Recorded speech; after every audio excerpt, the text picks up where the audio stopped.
ស្រែនេះកើតបញ្ហាអ្វីចុះនេះ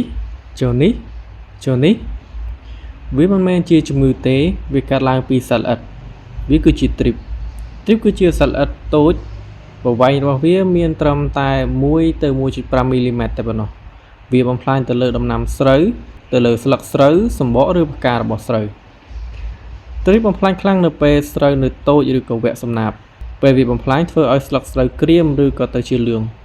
បើវាបំផ្លាញខ្លាំងធ្វើឲ្យស្រូវមិនសូវលូតលាស់ឬមិនសូវស្រូបជីតែយើងដឹងថាស្រូវកើតជំងឺឬក៏សត្វ Thrip ស៊ីដោយរបៀបណាគឺដោយការប្រើដៃ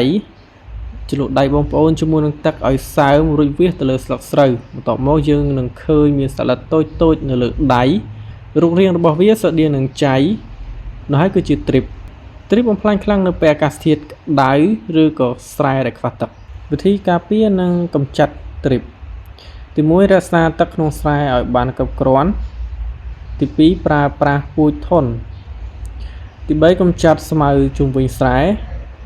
ទី4កុំប្រើអាស៊ូតឬក៏ជីអ៊ីរ៉េច្រើនពេកទី5គឺបាញ់ថ្នាំកម្ចាត់សត្វល្អិត